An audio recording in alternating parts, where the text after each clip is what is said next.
Abu Hurayra radıyallahu anhu rivoyat qilgan bir hadisda Rasululloh mundaq degan: Janobi Alloh qiyomat kuni 3 kishiga gap qilmaydi. Chiroyiga qaramaydi va abu qilmaydi. Ular dahshatlik azobga duchor bo'ladi. Ularning biri safar jarayonida o'zining ehtiyojidan yetib oshqudek suyi bor turib, boshqa sabdoshlardan ayirgan kishi. Yana biri mollarini setib atqanda, uni o'zim paloni pulga olgan deb yolg'ondan qasam ichib, xaridorni o'zining gapiga ishontirgan kishi. Ularning eng oxirgisi bo'lsa, bir davlat podshohiga dunyolik uchun bay'at bergan. Uningga podshoh pul pichak bersa, bergan bay'atida turdigan.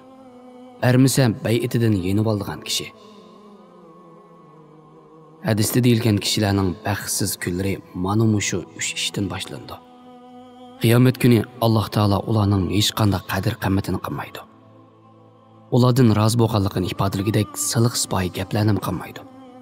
Balki ularning chiroyiga rahmat nazarda qarabmi qo'ymaydi. Ularni gunoh ma'siyatlardan poklamaydi va qilgan yaxshiliklarni ularning tillariga ilhom qilib bermaydi. Ularni dahshatlik bir azobga duchor qiladi. Bir mu'minning bu dunyodagi asli g'oyasi Rabbini o'zidan xursand qilish, Rabbining roziligi va rahmatiga erishish, Rabbining afosi va marhamati bilan gunohlardan poklanib, jannatga va Allohning jamoliga yetishdan iboratdir. Yana bir tarafdan aytganda, jahannam o'tidan iborat dahshatlik azobdan qutulishdir. Har bir mu'min buni qat'iy esidan chiqarmasligi kerak.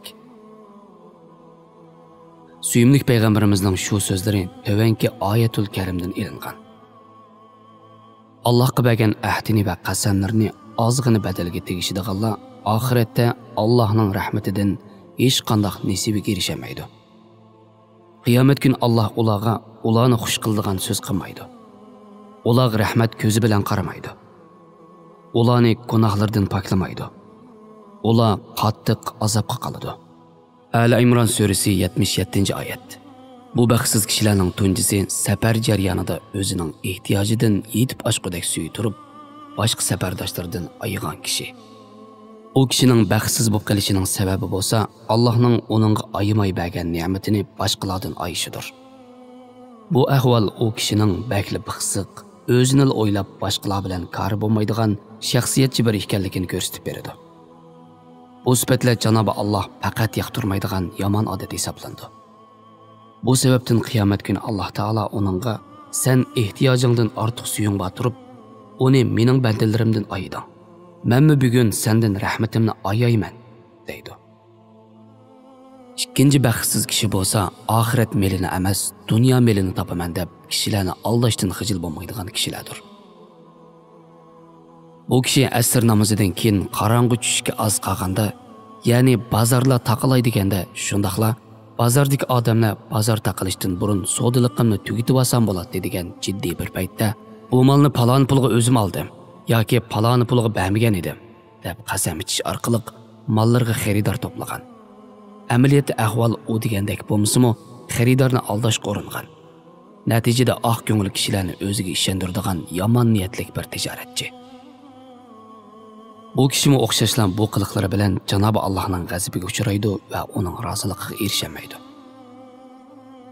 Uchinchi yomon niyatli kishi bo'lsa, davlat organlariga o'xshash muhim bir masalani o'zining shaxsiy manfaatining vositasi qilib olgan manfaatparast oshko'z kishilardir. Bu yomon odat ko'pincha har qaysi davlatlarda ilib beriladigan saylan mazgillarida ko'proq yuz beradi. Ba'zi vakillarning saylovchilari 2-4 tal manfaatni deb saylamga qatnashganlik oshkorlanmoqda.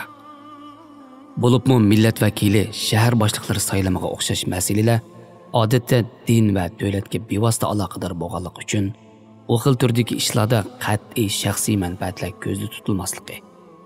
Faqat va faqat Alloh rizosi uchun harakat qilinish kerak. Kishining o'zining insoniyligi, musulmondarchiligi bilan yashashi mana shuningdek saylanmaning adil bir shaklda tartibga kelishiga va vazifaning o'z ahliga joyida topshirilishiga ta'sir ko'rsatadi. Mundaq chiqib aytganda, muhim bo'lgan masalalarda o'zining shaxsiy manfaatini oldingi o'ringa qo'ygan kishilar hadisning beshida aytilgandek Janobi Allohning ularga gap qilmasligiga, ularning chiroyiga qarabmi qo'ymasligiga, natijada dahshatlik bir azobga o'zini o'zi loyiq qildi deganlik bo'ladi.